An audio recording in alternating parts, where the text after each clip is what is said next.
And Ms. Bondi, good morning. Welcome. Thanks for being here. Good morning. Thank you, Anthony. As we mentioned, Ambassador Sondland is a key witness this morning. Initially, he testified there was no link between aid for the Ukraine and an investigation into the Bidens, but later said his memory was refreshed and that there was a quid pro quo. How do you explain his change in testimony? Well, we're not going to get ahead of the testimony. The testimony is going to speak for itself today. You know, every day during this testimony, what's everyone been saying? Explosive testimony, going to take down the President of the United States. That has not happened, and it's not going to happen. You know, being a career prosecutor and an attorney general and a lawyer of all things, the most important thing to know is that this is our Constitution. This is the most serious job that the House of Representatives can do, to try to impeach a sitting president. Yet what have we seen so far? Absolutely nothing. The witnesses yesterday did nothing to hurt the president, and we believe that nothing will happen going forward. You know, this all started in a bunker with Adam Schiff and Democrats. Republicans weren't allowed in the door. In fact, they were kicked out of the hearings. Hearsay was admissible, and that's just what's continuing on and on. If you got a ticket for jaywalking, you would have more rights than the president's been afforded. I'm sorry. Go ahead, Tony. I want to point out that we've heard from career diplomats, nonpartisans who have served multiple presidents, and some people who were brought into work for the Trump administration specifically. So I think their concerns are significant, and it sounds like you're going to stick by whatever Gordon Sondland has to say this morning. But the testimony that has already been released regarding him suggests that he does say there was a quid pro quo. So I think a key question here now is he's bragged about having a direct line to the president. He's bragged about being in touch with the president. The president says he barely knew him. So what's the truth? Well, let's let the testimony come out today, and let's see what the Democrats ask him and what the Republicans ask him. And does the president know Gordon Sondland well? Are they in frequent contact? Have they been? Well, we're going to hear what Gordon Sondland has to say today. He's ambassador what does the president for say? a short while. What does the president say? The president, he was ambassador to the Ukraine. He is ambassador to the Ukraine, and the president knows him. The president does not know him very well. He's a short-term ambassador. Of course he knows him. He's the ambassador. But, you know, let's go back to the two witnesses that you talked about, Vindman and Williams. What did they say based on the transcript that, by the way, other people have heard? The transcript, read the transcript is very important, because the transcript speaks for itself. It's not a transcript, I want to point out. It's a call summary, and there's been some dispute about whether everything was included.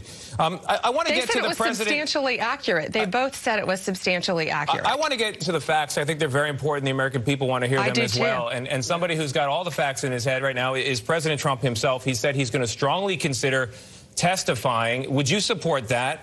And when could it happen? And how likely do you think it is, Ms. Bondi, that the president will actually testify? Good morning, Gail. Good morning.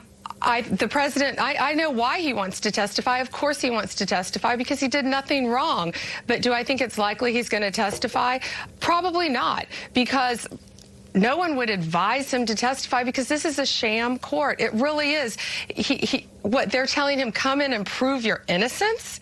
Is that the system in which we live now? I believe things will be equal and fair if it goes to the Senate, when it goes to the Senate. But no, the president should not testify. I know exactly why he wants to, though, but no human being should have to come in and prove their innocence ever. Ms. Bondi, is the concern that the president, if he were to testify, he'd have to take an oath to tell the truth? Is that problematic? Absolutely not. The president has done nothing wrong, and the president would love to come in and take an oath and tell the truth. However, when you have a one-sided court where they're telling him, come in and prove your innocence.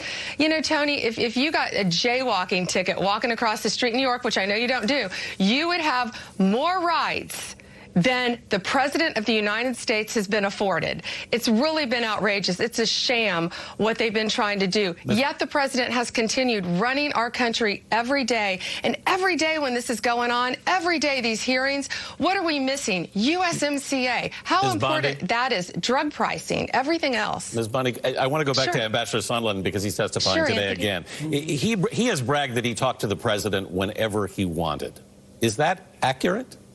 Well, he clearly had conversations with the president of the United States. He's ambassador to Ukraine. But as far as aid getting held up, because aid was released, and we're very proud of that. Lethal aid to Ukraine, much more than the last administration, without any investigation being open. We're very, very proud of that. And, you know, they're saying he held aid back because of all these different reasons. That's not why. Aid was released well before the deadline. It was released on September 15th, and a lot of things were going on in our world then. And, you know, have you seen the letter that Ron Johnson wrote about the aid being released?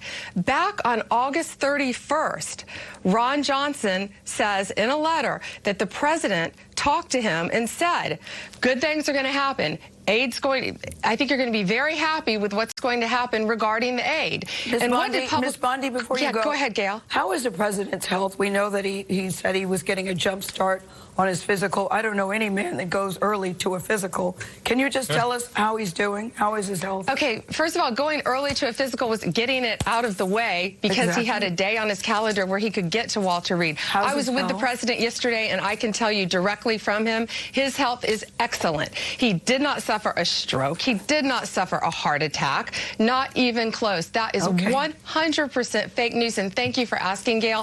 His health is wonderful. All right, Pam Bondi. Pam Bondi, thank you so much for being with us.